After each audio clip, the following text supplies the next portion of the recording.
In the morning. This week and each week is brought to you by Game Toppers.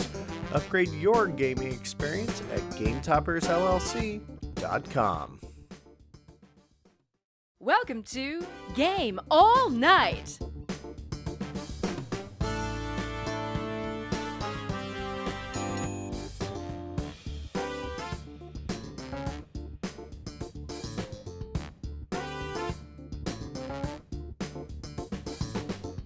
Well, hello and welcome to Game All Night. I'm your host, Chris Whipan, and tonight I am going to be joined by Patrick and Eric in the morning.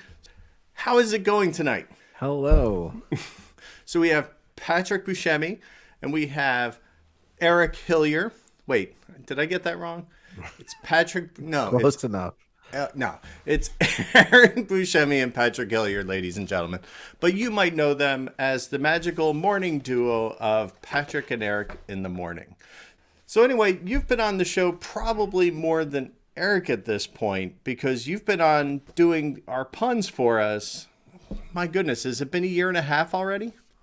That seems like it. Forever for some people. Forever, right. I mean, I try to keep it under 2 minutes. That way people know it's like 4 skips on the TiVo, right? It's just like 1, 2. That's a good way to do it. You know, it's nice when the commercials even tell you like, hey, we're going to be back in 1 minute. And I'm like, 2 pushes. This is good, Yes, right? That's a good way to do it. Yeah. Right. So we try to Yeah. do the same thing. Yeah. I try to pick something that's, not too long because I don't want it to get too drawn out. Right. And then we have to type them, which, that's yes. a whole nother. I'm sure if you go through, there's plenty of Easter eggs for my typos in the process because, sometimes it's really nice when Patrick actually types them out for me. Then it's like, wow, he had a lot of time this week. It's great. How much work is that, right? Oh, yeah. So much. So anyway, Eric, what has changed since you've been on, sir? I mean, well, you just started, you had not started the Patrick and the Eric in the morning show. Cardboard Horde, yep. Horde. No heralding. Yes, Cardboard Herald is a different thing. That's okay. I'm still doing that written content, and the What Did You Play This Week podcast has been retired, but Patrick and I both have been keeping going, just doing the two of us doing Patrick and Eric in the morning on that same channel because we're, kind of lazy and not gonna, start up new things if we could just reuse the perfectly good existing one. Right. There's nothing wrong with that. When I launched the, because we now do another podcast, an 18XX show that we do once a month. And, I'm like, well, you know what? I'll just put it in my feed. It'll be fine. No, they're not having that. No. It needs to be its own feed. It needs to be its own beast and its own animal because I can't get away with it. So I applaud you that you were able to do that. Well, this was a spin-off of the original show, so it's a little different. Right. So what was your thought process behind this show as opposed to, what you had done in the past?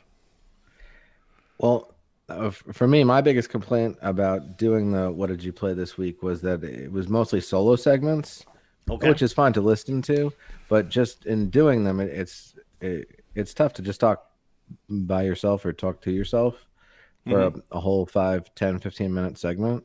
So just having someone to do a segment with and just bounce ideas off and just riff on stuff with and get alternate viewpoints is great. Right. Yeah. And then why did you pick the format you did? Because, I mean, I kind of like it. It's kind of like definitely has that, New York City, just two guys, like not NPR style, but at least just kind of comfortable sitting around a room having a cup of coffee. Where did that kind of idea comes from? Because there's not a lot of that out there. That sort of evolved, actually. I think. Well, it definitely it starts with the fact that Patrick and I have known each other for a while now, and we knew each other for a while before we started the show. Right. And we'd both gotten pretty comfortable doing podcast segments and doing audio stuff. Yeah. So when we started Patrick and Eric in the morning, it wasn't like two guys that had never, done audio stuff before, Right. And where your first 6 episodes are just like trying to figure out how to get the gain right on your mic, and not talking really slowly. So we're just and then the other half of it is we really do it in the morning, so we are drinking coffee. At least I am while I'm recording. So Now so you got me in the speaking of, evening, and I'm having a cola instead. right. So tonight you may notice, ladies and gentlemen, that for tonight we don't have a bartender. I mean, Canadian Dan might hop up. We'll see. Irish little- Canadian Dan. Have you seen Canadian Dan? Yeah. Yeah, he helped out last week a little bit. We'll see if he's feeling in the mood to hop in and maybe interject something in here. But he might have to record that later because he's kind of lazy that way and short notice and all. So we do just have. You're just drinking cola. We're gonna go with the theme today. I'm just having a coffee. Now it's laced with a, an nondescript green bottle, perhaps. Oh, I've had some of that in the past. Yes. So there is something going on here, but no beer tonight. Okay. The delivery boy didn't show up, so we're just gonna go with some coffee in honor of Patrick and Eric in the morning. So you guys have also done other things in the evening. So we're now wondering, is there going to be a spinoff show coming, or are you just trying to arrange all your appearances at night? Because you were recently on with BJ from Board Game Gumbo. Yeah, we're Patrick and Eric in the evening. Everyone else seems to record in the evening. We seem to be the oddballs that record in the morning. Everyone else usually does it on a weekday night, and I get it. Weekday nights there's usually not a lot going on, but for whatever, I think it's because Patrick's an early bird is why we usually record in the morning. Oh, definitely. Yeah, I mean that goes back to what our first Granite Game Summit. We were playing board games at 8 a.m. at in the coffee shop. Yeah, you showed me that little game that's in the gum stick box, Hue. Yes. Okay. Because I know, because that's where we all got together. We got to play Eric's for Eric and I and Patrick got together, and we had to distract him because it was his birthday, and we'll leave the cake incident alone. But yes, there was a cake, and the cake was running late, and Patrick is like, it's 8:30. I want to go to bed. And we're like, yeah, no, you're going to play Vikings with us instead. So play Vikings, and then it was, now we're going to play the Magnificent Race. Oh, yeah, Race. You have to show us the Magnificent Race, and you're like, I'll do it tomorrow. I'm like, no, you'll do it tonight. Because otherwise Kimberly's going to be mad at you if I let you go to bed. So we did. Oh, that was awesome.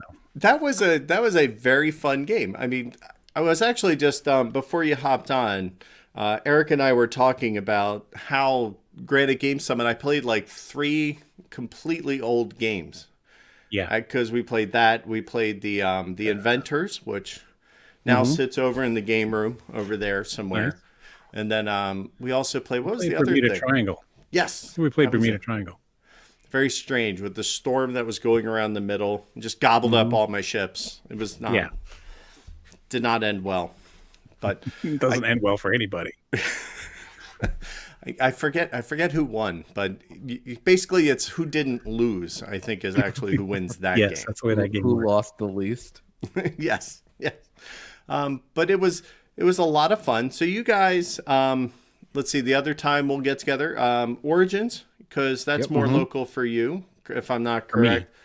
Yeah, it'll be for you, Patrick, because you're actually out in that middle state zone, right? Yes, exactly. I'm about an hour from Origins, an hour and a half. That's not exactly horrible. I mean, it's got to be annoying every morning to drive in, but I don't drive in. I stay. you there. don't? Smart man. Yeah. It helps to be an independently wealthy superhero. Well, it doesn't help if you go around telling everybody, though. Oh, okay. Let's be honest. I won't tell. Keep that secret. Because otherwise we'll have to audit the books and see where you're spending all your millions and billions of dollars, and that's just not. It's that's the just not good podcasting money is really where it is. The real money's in podcasting, boys. And I'm also going to see you at PAX U, right, Chris? I know Patrick I can't threatened to make it. come a few times, but he backed I out. considered it, but no, I got a work event. But you'll Yeah. be there, right? Yes, yes. So that's the one in my backyard. So for me, it's an hour to get into town and drive down, but it's definitely worth going to. It's gotten to be about the same size as Origins, wouldn't you say? Yeah, I think that's. I'm willing to bet this year it'll be bigger. I think you're right. Calling it now. Yeah, I think that's fair because I think things are they're taking and there's still more room to grow in that convention center where I don't know how much more room Origins has to grow. So I think that they're kind of capping out where Philly can just continue to take over more and more and more. And I'm not necessarily rooting for that either. I don't No. think it needs to get bigger. It's plenty big. So is Origins. But I mean, like I went to Gen Con back in 2015 and haven't gone back since because that was too much. For No, me. I completely agree. I did the 50th. I can now say I did it. I crossed it off my board game bucket list. I really thought about going back for that one, mostly because I wanted to see the recreation of the Gary Gygax Gen Con 1 that they did that was in the pretty neat. football stadium. But like that was not worth a multi-hour flight and getting a pass just to go see a little museum to Gary Gygax. As much as that would have been cool. Well, you could have hopped in the car with us. I mean, it was a 9.5 hour drive. We drove basically to stay there Saturday. We stayed 2 nights and that was it. So, wow. Yeah, I don't need to do that again. I'm 2 hours from Gen Con, so yeah, you're right in the middle of this with them. I'm in the middle in between the two. No, that's fine. I mean, that would totally make it worth it to go back and forth. So, what conventions are you guys looking forward to? So, like Eric, if you could next year, if you could plan out your calendar and you could go to any one of them, let's say the podcast money gods just shined upon you, and somebody donates all their miles, and you have a first class ticket anywhere to go. What? Board game only related here. Let's not get carried away. You can dive on the side if you want, but yeah. The furries convention? Okay, fine. Where would you, what's on your bucket list? Here is a convention I'll never go to, but would be interesting to go, and that would be Essen. Okay. And the reason I'll never get to go to it is because I've never gone to Europe, and my wife's don't like. She's been to like Ireland and England once each. Like I think one was with like a high school trip, a long time ago. So if we're going to Europe, we're going to Europe. We're gonna go to I don't even know Paris and Berlin. I don't know Prague. Right. We're gonna go tour Europe. We are not going to some middle of nowhere place in Germany so I can go to a board game convention. My wife will be like, dude, you do those here. You don't need to do that in a country that doesn't even speak English, and we're not lugging all this crap back home. That's completely fair. I would like to check it out. It's never ever going to happen. That's just not in the in the conversation, and I'm totally okay with that because I really like, especially now that PAX Unplugged is like a month after Essen, and they bring a whole bunch of stuff for the first look room at PAX Unplugged. So it's basically coming to like 2 hours away from me anyway. Yeah, and I don't need to buy the newest stuff when it comes out. I'm still playing stuff from last year. Like I like staying a year behind because you can get things like cheaper and easier, and also you hear about it and it gets weeded out, right? Yeah, that's the other thing. No, that's completely fair. The other nice thing is that I think PAX is kind of becoming like a little bit Essen East. Like EuroQuest kind of does the same thing, which is based out of Maryland, but it's trying to, position itself so they could bring some of those Essen releases over for sale if the publishers want to do that. So, like for instance, I got Merlin because Queen brought over like 100 copies. So there's that possibility where if it's going to be a huge hit title, we could get some before the distributors in the US catch up, which can take 6 to 8 months. So we could have that potential as well, which is why I love the timing of it myself, but makes the fall very stressful. So what about you, Patrick? What convention would you want to go? I know you've kind of been on a tear lately, going to a lot of new ones. Yeah. But what's kind of on your bucket list? I'm with Eric. I wouldn't mind trying Essen. There's also some other cool European ones. There's was it Lyricon in Portugal, and Right. That's there's another all one in heavy Italy. games, though. Yeah, I'm not totally against heavy games. No, I'm not against them either, but you better eat your Wheaties before you go to that one. Like that one's I just know. intimidating. Yeah. Yeah, I have my steady ones, right? I have like BGG and Granite Game Summit and Origin. They're Right. kind of like the three that I always go to, right? So I tried out Geekway and enjoyed it, but I think that's on my permanent no list now due to some adventures I had last year. What do I want to try? I mean, I think it'd be fun to go. Other than the timing of it, I think it'd be fun to go out to Vegas and try out like Dice Tower West. You'll never get me to go to Florida in July. No. Also, they just split that up into two different things, and that looks like a debacle. And well, yeah, we don't need to go. The one they apparently booked in like this terrible area, and people in Florida are like, "Don't go, you'll die." Yeah. Oh, what? You don't want to stay at the Florida hotel or whatever it was? Something like that. Yeah. I've always also wanted to go to Unpub. That's on my bucket list. That's. I like Baltimore, so a lot of times like the area will attract me besides just the convention to be able to do other things around it. Wanted to go to Unpub, but this coming year they scheduled it. It's like Memorial Day weekend. Yeah. And it's that's another one. I'll never get away from Memorial Day weekend. Mm-hmm. That's also why I can never go to Geekway, because is that 4th of July or Memorial Day? It's one of those it's long right around weekends. Origins or the week before Origins this year. It's usually so around it's end of May. It's Memorial Day. It's Mother's Day. Yeah, that's what it was. Memorial Day. Either way, whatever it was on the calendar. And then BGG is right before Thanksgiving, so I can never go to that one. Yeah, it's next because of that. That's my conventional schedule. Is like, what weekends aren't there things that I need to be home for, and that's where it starts. Right, but by the same token, there's also a ton of options, even when you eliminate all those. Like every weekend, there's at least a small local convention somewhere these days, which is awesome. Right, absolutely awesome. Yep. So, are you going to make it out to Granite Games this year, Patrick? Are you gonna make the trip? We got Eric and I have the what did you play this week? Eric, Patrick, and the morning. Oh, party suite. Party suite. Booked already. We do. Whatever you want to call it. On the VIP floor. Yeah, last year we missed out on the VIP level, so. I would have totally done that had I had an actual job. I would have, because that's just like the VIP floor. It's nice because you can game up there like after hours because there's some seating and things out there. So I mean, we did it last year anyway. We snuck up. Other people let us in. Right. Well, you're the other people back door sneaking in. Yeah. Well, that, and you get there and you help them like set up tables and punch games and things, and then they'll that's a perk they throw you. Are you going to Granite Game Summit again? Yeah, I think so.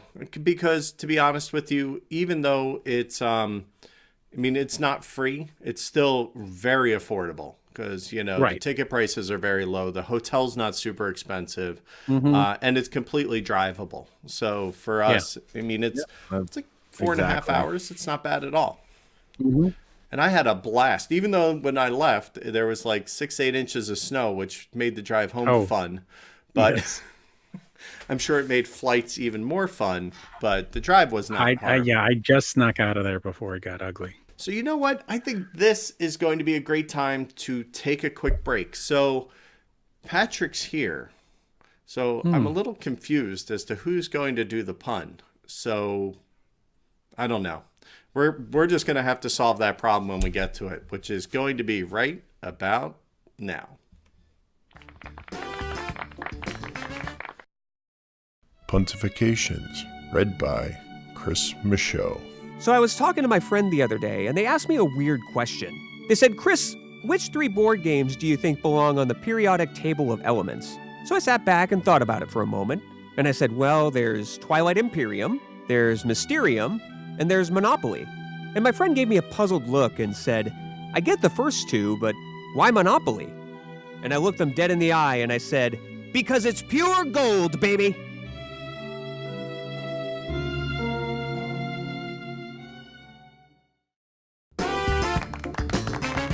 All right, ladies and gentlemen, I am back with Patrick and Eric, and it's actually in the evening because it's game on night, not game on morning, because you guys are morning people, but I have to admit I'm kind of not.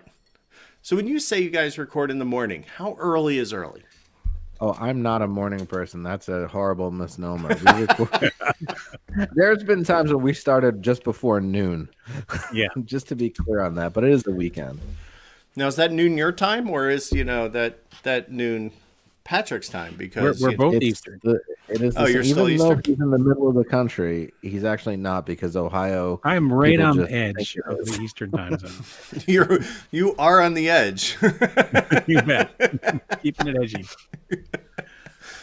So, the show. What do you guys try and cover with Patrick and Eric in the morning? What is the elevator pitch for the show for our listeners at home who might not get it, but obviously they like something a little different than, hey, I played these 3 games. They are good. You must play them now. Oh, here, let me send the review copies back. Yeah.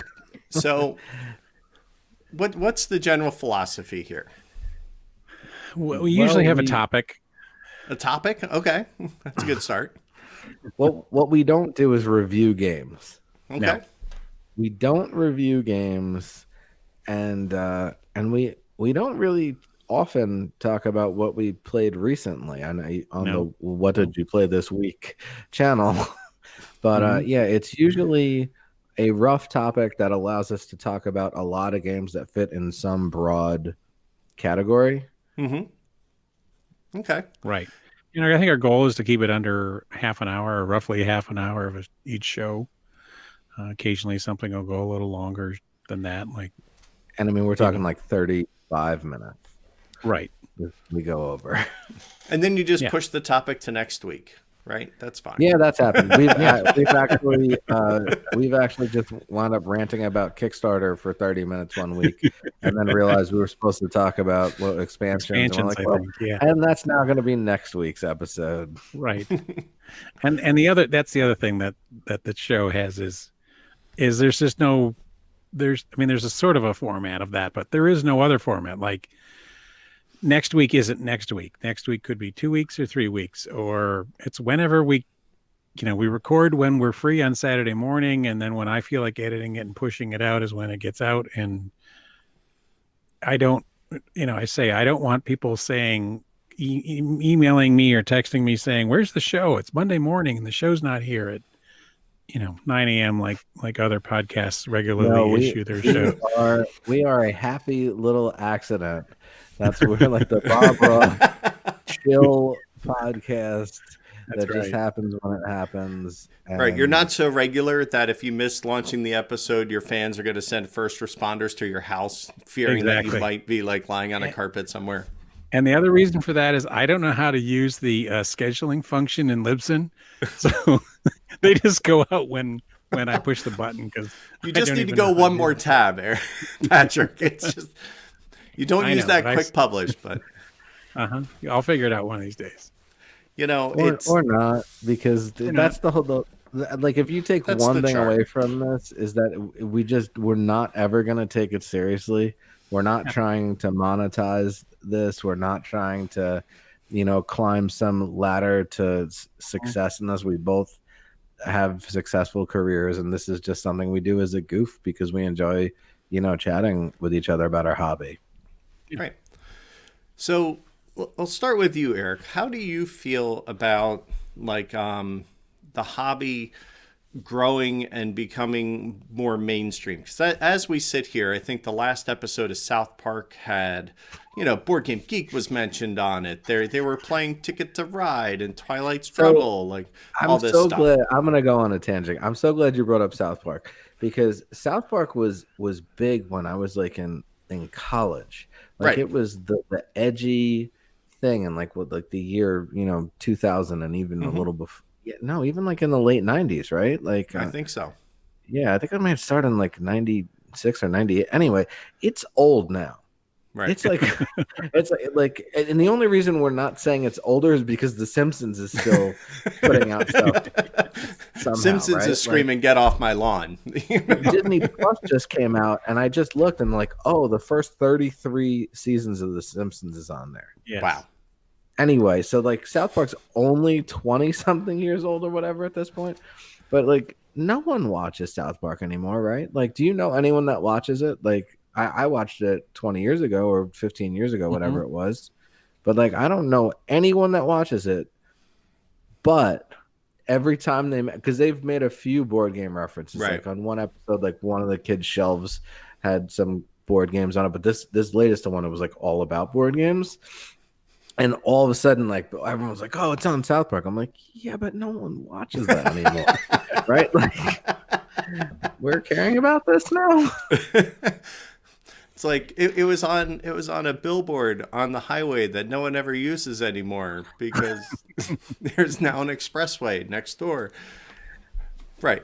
But do you think that helps, or do you? I mean, because and obviously and there's enough people watching it, right? There are. I don't people. mean to take. Yes, I totally agree that board gaming has gone entirely mainstream, and I absolutely love it. I'll get a really short anecdote. When I was just out of college, I played D&D. Well, not D. I played role-playing games with friends like once every week, once every other week. But I had girlfriends that were like super against like nerdy hobbies because they were just super not cool at that point. So me and all my friends would just say we were getting together to play poker because this was also when like the Texas Hold'em thing. Yes, and you could do that. Was super big, and it was like everyone's girlfriend was cool with them getting together and potentially losing their paycheck, but none of our girlfriends were cool with us getting together and pretending to be wizards. Go figure, right? Like, I don't know. So I'm glad we're past that no one has to lie to their significant other about their, geeky pursuits. So. And some of us even drag them down with us. You both game with the wife, It's true. It's true. Very fortunate. How about you, Patrick? What are your views on like how the hobby? I mean, because frankly, it's even done this, I'd say, within the last 8 years, probably, since like 12 is when it. I think kind of the bubble with tabletop kind of started this whole rebirth and revolution, right? If we're going to go out on a limb, but what are your feelings about what it's doing? I think one thing that's exciting about it is things like gaming cafes. That's one of the things I like to do when I travel is to check out game stores and gaming cafes and things. And even just recently, we just started meeting up at a gaming cafe, and I love to look around and see the other groups and the kinds of things that they're playing, because that's not the kind of the hobby market that I'm used, like when you play at a hobby game store, they're uber nerds like us. But when you go to a place that's more like a bar, I mean, the place we go to is really kind of more like a bar that happens to have some board games on their shelves. And, there was like these two girls and they were playing Battleship and they're having a great time. And I was just like, that's cool that they can have a place where they can just do that and find a game that they love on the shelf and play it. And there's a couple other guys playing Stratego, and then there's us playing whatever the hell we were playing the other night. And just that we're all in the same place and we're all having a good time. And I think that's a really cool thing that has happened of it becoming more mainstream. So you didn't feel the need to run up to the girls playing Battleship and, have you heard of our Lord and Savior, Rob Davio, or anything like that? No, I'm still pretty lighthearted about my or tell them better games they should be playing and kind of like berate them out of the cafe. Yep. Oh, I know that's rough. But until I certainly don't mean that seriously. Right, Yeah. but until you've gotten splinters playing in the game store from the plywood piece they throw on the table because it was too small, you're not a real gamer. But no, just kidding. Yeah. Or Origins. Along that line of thinking, they recently opened up a game store by me, and it's right on Main Street. And I have nearby of one of those main streets where like there's all like bars and cafes and fancy restaurants, and it's a nice little cute main street. And they opened this place up, and I was just like, oh man, there's a game store coming. Is like that gonna look at a place? And they open them, and it looks super nice. And they have like nice shellacked oak, like fancy tables, and like a marble, bar top. And they're serving like really nice. They're not serving just like, cans of soda and cheese doodles. You know what I mean? Like they're serving like paninis and fancy. They have an espresso maker. You know what I'm saying? So just seeing that game stores are at the point where they can open a fancy, really nice high-end game store, and I can feel comfortable going in there with my wife and kids. Whereas the game store like 10 years ago, my wife actually went to the door with me and literally looked in and was like, I'm going to wait in the car. It smells in here. Yeah. Wow. Yeah. I was like, yeah, you're not wrong. I'm just going to grab this thing really quick and hold my breath. So I'm thrilled that the hobby's gone mainstream. I could not be happier. No, it's definitely awesome. And I tell you, there's times where I'm thinking about like, what do I want? Like the next career I have to be in. Like, I tell you, Board Game Cafe does come up a lot. The only problem is I don't want to be out until 2 a.m. working. I want to be out playing. So I kind of have a problem with that, but it's definitely cool and it's a lot of fun. So Patrick, you said you've been doing kind of the national tour because your job allows you to travel for business. And, it's a fun side product to be able to do this. Where are some of the best cafes that you've been to? Let's see. I had a really good time when I was out in it was Portland, Oregon, and I forget the name of it. Nights. Hung out with T. Kyres and Jason Hancock and some other folks, and that was a fun bar, kind of a bar restaurant, gaming cafe. Again, sort of the hybrid, right? Good food / bar place. And good, and then a decent gaming selection for us to choose from because I was traveling, so I didn't have anything with me to play, so we could just grab decent things off the library. And they had a lot of cool things that caught my eye. I'm like, oh, I want to play that, and glad they had it. So that was good. Not far from Granite Game Summit, I forget the next town over. Boards and Brews. Boards and Brews, yep. That's a pretty good one. Actually, we need to go out this year and because I think it's hysterical because the three of us and my wife, we went out for Brazilian, and we ended up being we ended up being like right next door to where Boards and Brews was, and we totally didn't go. And I'm like, I was so bummed. I'm like, hey, look, we all already own a bunch of games. We all did not have meat in our bellies. It was an easy call. Well, we could have gone after we had the meat sweats, and we could have checked it out. Could have been going in there with the meat. Anyway, sweats. Another really great one is actually in our hometown here, up just north of the convention center in Columbus, is Tabletop Cafe.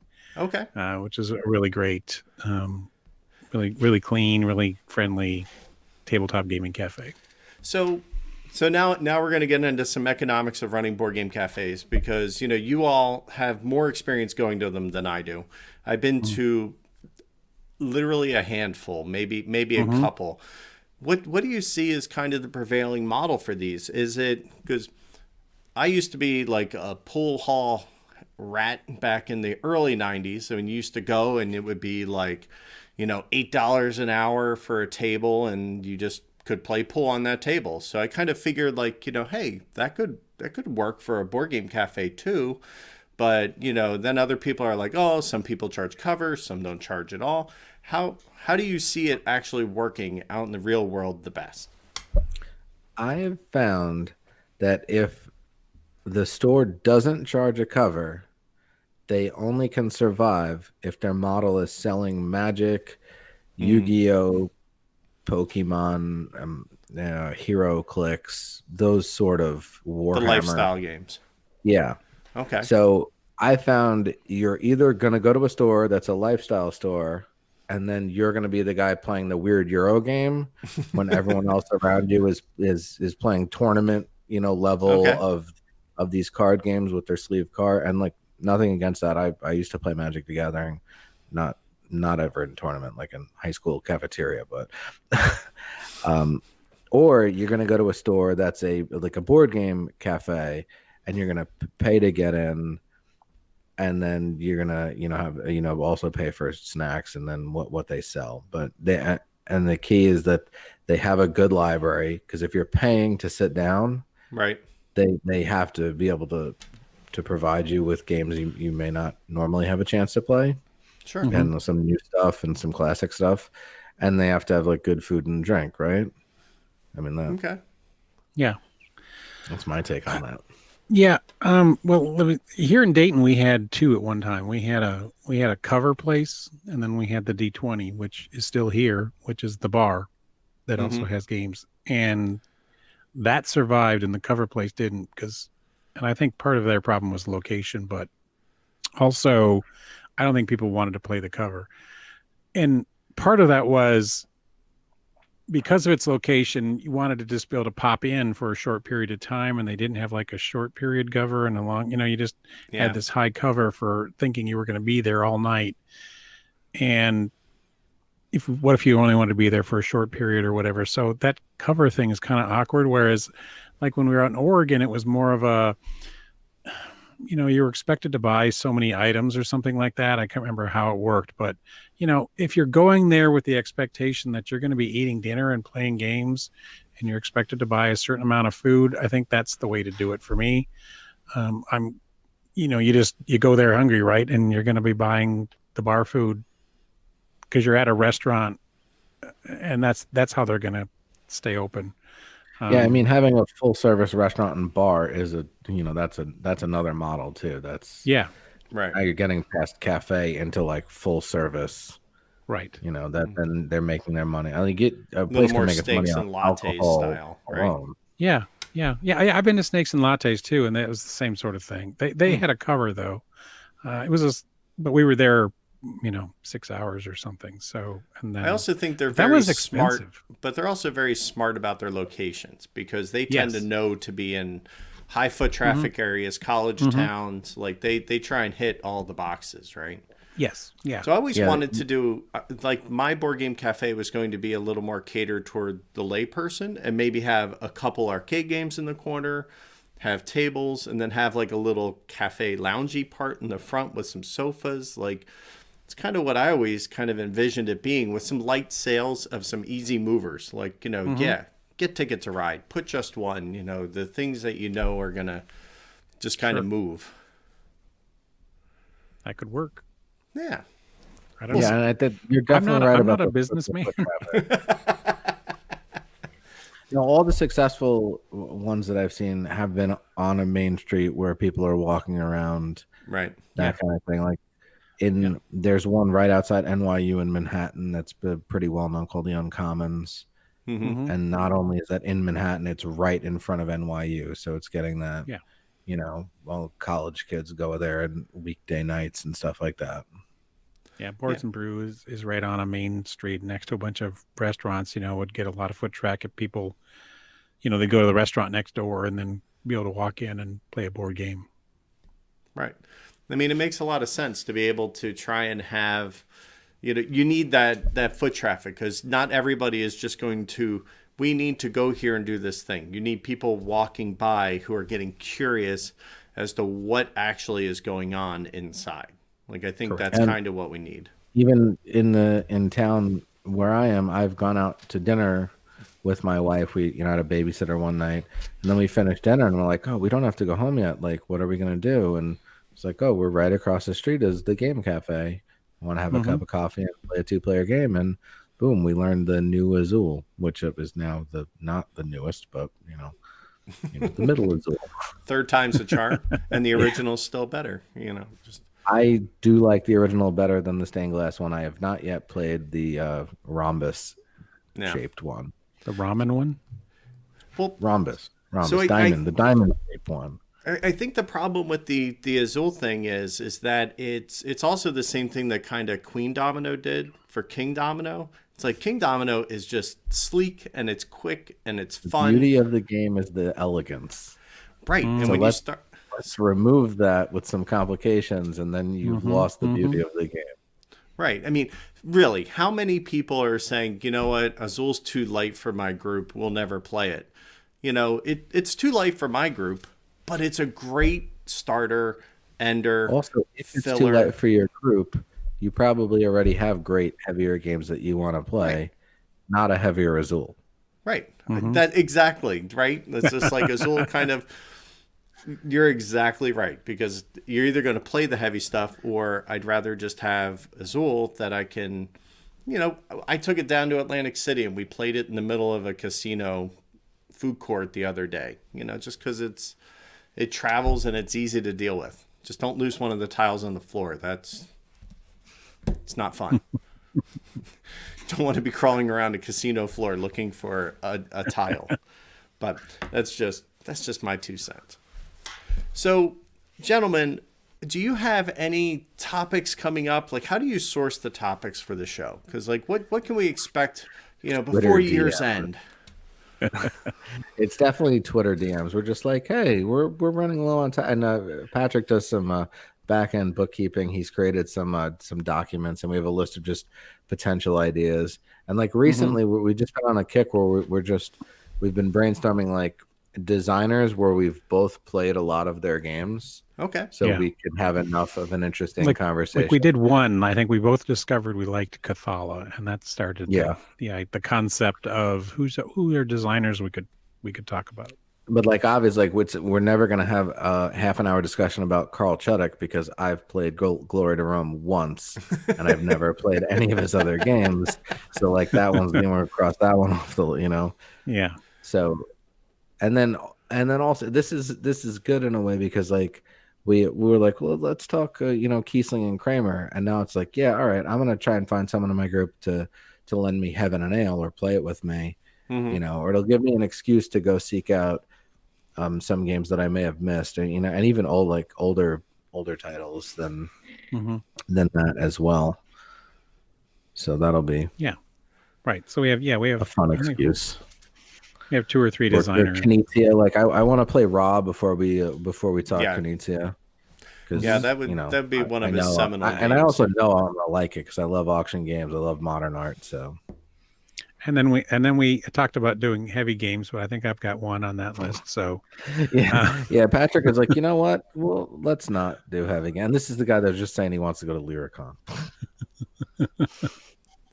I'll come up with something. So it'll be heavy games like heavy and that have a lot of plastic components from the 80s. Exactly. So you'll talk about like will be on his list. Yeah. Define this game heavy comes in at 7 pounds.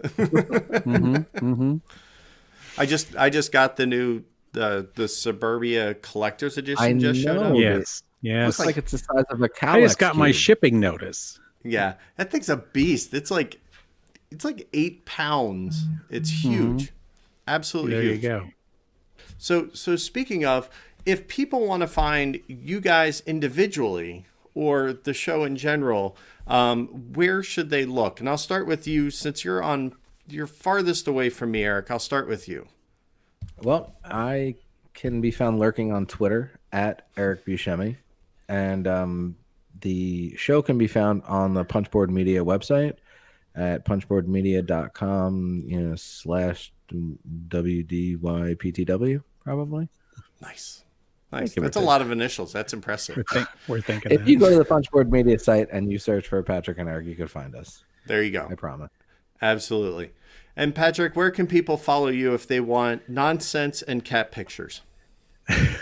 Well, my cat pictures are actually usually on my Instagram feed, but I am on Twitter at Over the Hillier, and the show actually goes through, as we mentioned, the "What Did You Play This Week" feed, which is what it used to be, on your favorite pod catcher of choice. There you go. Anything with pod in the name, and you'll probably find it, right? Right. I think that's what the saying is. All right. Well, gentlemen, this has been a lot of fun. What do you say we dress up exactly the same, we come back next week, and we play a game? Do you think that sounds fun? All right. I'll keep this. Keep his All right. shirt clean. So, ladies and gentlemen, thank you so much for watching this week. Thank you guys for being on the show. Thanks, Dan, for nothing. And we'll see you next time. And be sure, you guys, you can game in the morning too, even though you just gamed all night. Thanks for watching this week's episode. Join us next week when we play a game with the guest. If you enjoy our content, please consider supporting us on Patreon. Be sure to follow us on all forms of social media. Twitter, Instagram, and Facebook are the best ways possible. Simply find us by searching for Game All Night Show.